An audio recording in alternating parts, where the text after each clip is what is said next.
Hi guys, ఎలా ఉన్నారు? Summer start అయిపోయింది. చెన్నైలో భయంకరంగా ఉన్నాయి ఎండలు. బయట ఎక్కడికైనా వెళ్ళాలంటే భయం వేస్తుంది ఈ ఎండలకి.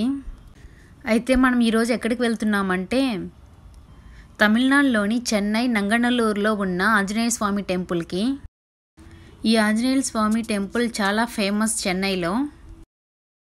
ఈ టెంపుల్ ఎంత ఫేమస్ అంటే నంగనల్లూరుకి ఈ ఆంజనేయ స్వామి ఒక ల్యాండ్ మార్క్గా మారింది. చెన్నైలో ఉన్న నంగనల్లూరు ప్లేస్ని 32 అడుగుల విశ్వరూప అధివ్యాధిహర శ్రీ భక్త ఆంజనేయ స్వామి నివసించే టౌన్గా పిలుస్తున్నారు. ఈ టెంపుల్ని శ్రీ భక్త ఆంజనేయ స్వామి టెంపుల్ అని కూడా పిలుస్తారు. శ్రీరామనవమి రోజు వెళ్తున్నాము, ఎందుకంటే శ్రీరామనవమికి బాగా సెలబ్రేట్ చేస్తారు కదా ఆంజనేయ స్వామి టెంపుల్లో, అందుకని. ఈ టెంపుల్కి ఎలా వెళ్ళాలంటే ఎయిర్పోర్ట్ నుంచి 6 కిలోమీటర్స్ ఉంటుంది డిస్టెన్సు. అదే మెట్రో నుంచి కానీ రైల్వే స్టేషన్ నుంచి కానీ 2 కిలోమీటర్స్ డిస్టెన్స్ ఉంటుంది. లోకల్ బస్లో అయితే నంగనల్లూరు బస్ స్టాప్ నుంచి వాకబుల్ డిస్టెన్సే ఉంటుంది టెంపుల్కి. మేమైతే మెట్రోలో వెళ్ళాం. కోయంబేడు మెట్రో దగ్గర బైక్ పార్క్ చేసేసి కోయంబేడు నుంచి నంగనల్లూరు మెట్రోకి రీచ్ అయ్యాం. నంగనల్లూరు మెట్రో నుంచి టెంపుల్కి జస్ట్ 2 కిలోమీటర్స్ డిస్టెన్స్ ఉంటుంది. ఓలా ఆటో బుక్ చేసుకొని టెంపుల్కి రీచ్ అయిపోయాం. వెళ్ళే దారిలో ఇండియన్ ఆర్మీ ట్రైనింగ్ అకాడమీ ఉంది. చెన్నై నంగనల్లూరులోనే ఇండియన్ ఆర్మీ ట్రైనింగ్ అకాడమీ ఉంది. అమరన్ మూవీ షూటింగ్ అంతా ఇక్కడే జరిగింది. మీరు మూవీలో ఆల్రెడీ చూసుంటారు.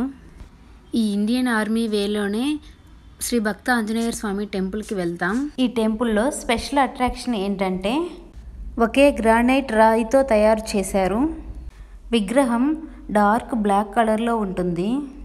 ఆంజనేయ స్వామి భక్తులైన శ్రీ మారుతి భక్త సమాజం ట్రస్ట్ వాళ్ళ కోరిక మేరకు కంచి మఠానికి చెందిన శ్రీ చంద్రశేఖరేంద్ర సరస్వతి మహాస్వామీజీ 1980లో 32 ఫీట్స్ ఆంజనేయ విగ్రహాన్ని ప్రతిష్ఠించి 1995లో కుంభాభిషేకాన్ని పూర్తి చేశారు.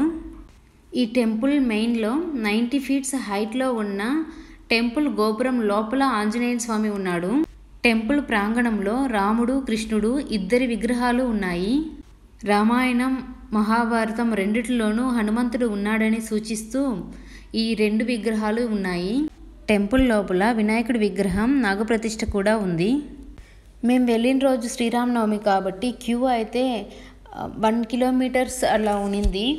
మేము క్యూలో వెళ్ళి వచ్చాము దర్శనంకి. మనకి టెంపుల్ బయట నుంచే స్వామివారి విగ్రహం బాగా కనిపిస్తుంది. బట్ ఆ రోజు రాహుకాలం టైం కాబట్టి టెంపుల్ డోరు క్లోజ్ చేస్తున్నారు. 6:30 పైనే ఓపెన్ చేస్తానన్నారు. మనం ఇక్కడి నుంచో బయట నుంచి చూసే బదులు మనం క్యూలో వెళ్ళి రావచ్చు అని చెప్పి మేము క్యూలో వెళ్ళి వచ్చాము. నేనైతే ఫస్ట్ టైం కాబట్టి ఇంత దూరం వచ్చి లోపలికి వెళ్ళకపోతే ఎలా అని చెప్పి టెంపుల్ లోపలికి వెళ్ళి దర్శనం చేసుకొని వచ్చాము. లోపలికి వెళ్ళాక బాగునింది, ఫ్రీగా. ఫుల్ క్రౌడ్ ఉన్నారు. అయినా కానీ టెంపుల్ చాలా పెద్దది, చాలా హైట్ ఉంది టెంపుల్ అంతా. అందువల్ల చాలా ఫ్రీగా దర్శనం చేసుకొని వచ్చాము. మామూలుగా ఆంజనేయ స్వామికి తమలపాకు మాల అంటే చాలా ఇష్టం అంటారు, అందుకని తీసుకెళ్ళాం. బట్ లోపలైతే తీసుకోలేదు. బయట ఉండే విగ్రహాలకి పెట్టేయమని చెప్పారు, అక్కడ పెట్టేసి వచ్చేసాము. టెంపుల్ గోపురం 92 ఫీట్స్ హైట్లో ఉంది. గోపురం పైభాగంలో ఉంచిన కలశం రాగితో తయారు చేశారు. బంగారు పలకలతో కప్పబడి ఉంటుంది. లోపల సీతారాముల విగ్రహాలని కూడా చాలా బాగా అలంకరణ చేస్తున్నారు. శ్రీరామనవమి కాబట్టి కృష్ణుడిని, అన్ని విగ్రహాలకు బాగా అలంకరణ చేస్తున్నారు. ఆంజనేయ స్వామి విగ్రహం అయితే చూస్తుంటే అలాగే చూస్తూ ఉండాలనిపించింది, అంత బాగునింది. టెంపుల్ టైమింగ్స్కి వచ్చామంటే మార్నింగ్ 6 నుంచి ఆఫ్టర్నూన్ 12 వరకు, ఈవినింగ్ 4 నుంచి నైట్ 9 o'clock వరకు ఓపెన్లో ఉంటుంది టెంపుల్. 32 అడుగుల పొడవు ఉన్న ఆంజనేయ స్వామి విగ్రహానికి వడమాల వేస్తారు. వడమాల అంటే వడలతో తయారు చేసిన మాలను ధరిస్తారు స్వామివారికి.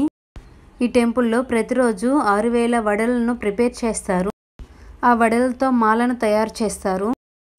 ఆ వడలు భక్తులకి కావాలంటే టోకెన్ ఉంటుంది, టికెట్ కౌంటర్ తీసుకొని మనం ఆ వడలు తీసుకోవచ్చు. టెంపుల్ లోపల అయితే వీడియోస్, ఫొటోస్ అలో లేదు. బయట నుంచి జూమ్ చేసి చూస్తే బాగా తెలుస్తుంది విగ్రహం. ఆంజనేయ స్వామికి 3 వడమాలలు వేస్తున్నారు ఆ రోజు. తమిళనాడులో 2nd హైయెస్ట్ ఆంజనేయ స్వామి విగ్రహం ఇది. వీడియో నచ్చినట్లయితే లైక్ చేయండి. ఫస్ట్ టైం ఛానల్ని వాచ్ చేస్తున్నట్లయితే సబ్స్క్రైబ్ చేసుకోండి. Thanks for watching.